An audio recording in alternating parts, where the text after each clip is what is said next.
YouTube has decided to not share my videos with everyone who subscribes. Please follow me on social media to stay up to date. Hey, what's going on, everyone? My name is Matt Jarbo. This is $3 Theater, and Mark Hamill, man, damn it.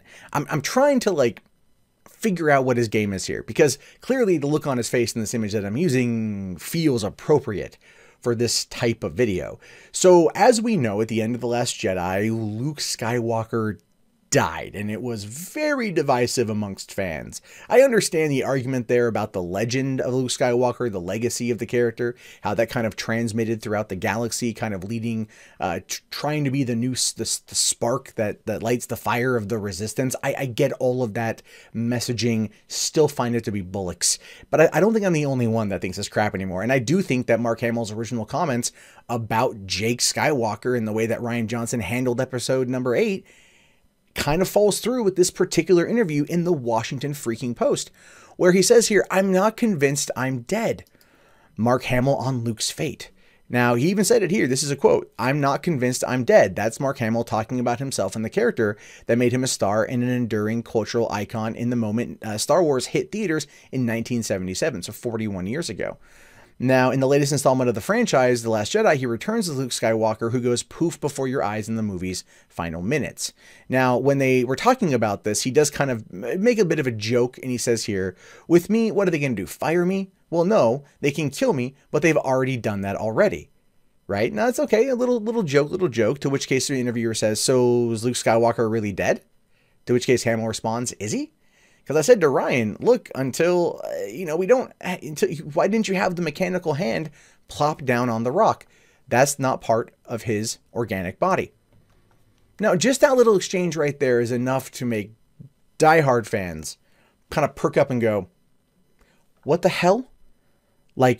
Is he just throwing a little bit of shade? Is he out of the game entirely? So on and so forth. He's been very confusing. It's been very confusing about this. And I think that once Solo comes out in a couple weeks, and once there's no Star Wars movie for literally a year and a half, a lot of speculations are going to come out of, of the production photos. There's, because clearly people are going to be trying to get a look at this thing because it goes into production in June. It doesn't come out until the following, 2019 Christmas and whatnot. So there's that. But what the hell is he up to here? Right? What the hell is he up to? So here again. Here's my theory. This is my speculation, right? Mark Hamill, not happy with Luke Skywalker dying or phasing out in the way that he did. I think he very much felt the same way the audience did. I think his comments that he's had to somewhat backpedal and backtrack have clearly been put on him by Kathleen Kennedy and by Lucasfilm. I think that's very, very true. I think that this particular joking around interview is him kind of maybe dropping a little bit of nugget for those who are paying attention that Luke Skywalker maybe isn't dead. That maybe outside of the Force, the Force projection that he was able to do at the end of The Last Jedi, that maybe he teleported someplace else. Maybe he isn't gone because he just disappeared. Right? He just disappeared. But the organic hand, or the mechanical hand, went with him. Now, granted, his coat stayed behind, but the hand didn't. So that's maybe a little bit just of an oversight on Rian Johnson's part, which, let's face it, narratively speaking, a lot of that movie is a gigantic oversight. But I do think that where things are going, given the fact that the script is done, or at least the story's been pitched, the script is being worked on, the movie goes into production here literally next month. I have a feeling that that we're going to be getting a bit more out of Mark Hamill. I think the idea here, the key thing to look at here, is what is he going to look like at the world premiere of Solo in a couple weeks. If he's clean shaven, then maybe he's not in it. If he has the beard, or he's in the process of growing back a beard and long shaggier hair, then he's definitely going to be in it. He's definitely going to be in it, I think. If he's growing the hair out, he hasn't cut it.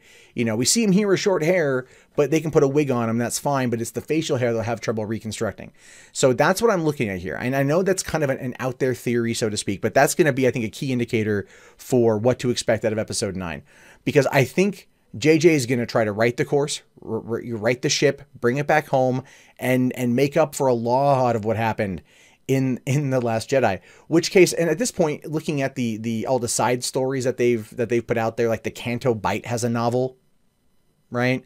I really think the whole Star Wars story group was too busy just kind of building off of what Rian Johnson was doing, rather than, you know, following the line that that J.J. Abrams was creating with Episode 7, right? Creating that lineage, creating that those little nuggets, those plot holes that are going to be that were completely disregarded or completely blown away in The Last Jedi. So going back into Mark Hamill, because I don't want to harp on this for too long, I do feel that this is him hinting upon a return. Is he really dead? Is a ghost really dead? Right? Like, there's like that whole thing. So pay attention to what he looks like at the Solo World premiere. His beard will be a key giveaway. His hair will be a key giveaway. And we'll have to wait and see what happens, because I don't think that he's out. I think that he's fully in. I think he's backtracked his comments as a way to appease Kathleen Kennedy and Lucasfilm. And I think that these kind of little nuggets he's going to be dropping into an interview with someone at the Washington Post is to basically try to lay out the breadcrumbs for his return, at least in astral projection ability, so to speak. But if he mentioned the mechanical hand by reason, maybe we're going to discover that Luke Skywalker isn't really dead, and maybe there is some form of Jedi purgatory that Rey will have to, you know, travel into in order to find him and bring him back. In which case, I think at that point, he probably just ended up being something like, you know, Gandalf the White. If there, I mean, because we know, and this is a weird theory, but we know that Star Wars was based pretty heavily in terms of the hero's journey off of Tolkien, off of Lord of the Rings. And so if that's the case, maybe we're going to be seeing no longer Luke Skywalker, but Skywalker the White. Again, it's a theory. It's all just it's a film theory. It's all a theory these days. But what do you guys have to think about this? Let me know in the comments. Do you think I got a point? Do you think I'm onto something? Am I just completely wrong? Am I grasping at straws here? What are your thoughts? Write them down below. Thumbs up the video. Subscribe. Check back often for more content from me. There's a lot more coming from 3 Buck Theater down the pipeline. Follow me on the social media. That way you guys can stay up to date. And I'll talk to you guys later. Have yourself a great day, and peace out.